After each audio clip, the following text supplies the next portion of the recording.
মহেশখালী এসে একটি অটোরিকশা ঠিক করলাম। অটোরিকশা করে এগিয়ে চলেছি নতুন গন্তব্যস্থানে। আমাদের অটোরিকশা জানাই কান্ডারিকে জিজ্ঞেস করলাম, কোথায় চলছি আমরা। প্রথমে উনি বললেন শুটিং ব্রিজে নিয়ে যাবেন।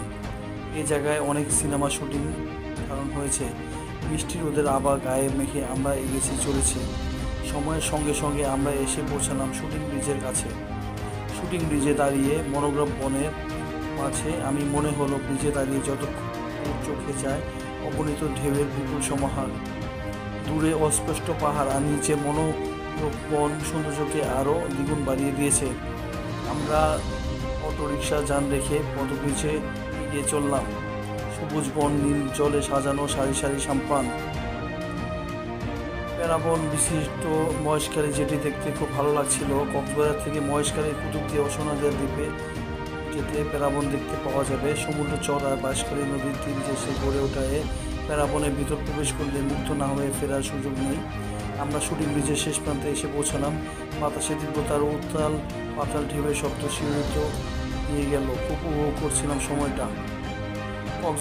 যেভাবে যাবেন কক্সবাজার শহরের যে কোনো স্থান থেকে মহেশখালী যাওয়ার বাঁকখালী ঘাট 6 নম্বর ঘাটে চলে আসুন। তারপর লোকাল ট্রলার বা স্পিড বোটে করে মহেশখালী চলে আসবেন। ট্রলার স্পিড বোট ভাড়া 90 টাকা নেবে। আর অন্য পথে যেতে আপনাকে চট্টগ্রাম থেকে সড়ক পথে চকরিয়া এসে বদরখালী হয়ে মহেশখালী আসতে হবে। এই পথে মহেশখালী আসতে 1.5 ঘন্টা সময় লাগবে। এটা আসছি হলো শুটিং ব্রিজে মহেশখালী। শুটিং ব্রিজে এই মহেশখালী খুব সুন্দর একটা জায়গা, প্রাকৃতিক পরিবেশ। এটা এই জেডি ঘাট আছে, এই যে হলো প্রাকৃতিক বন, খুব সুন্দর একটা পরিবেশ। আমার সাথে আছে সজীব ভাই, উনিও ইউটিউবার। আপনার ইউটিউব চ্যানেলের নাম কি? সাদা পথের গল্প। সাদার পথের গল্প। আপনারা যারা আছেন সবাই সাদার পথের গল্পতে সাবস্ক্রাইব করবেন, বুঝছেন?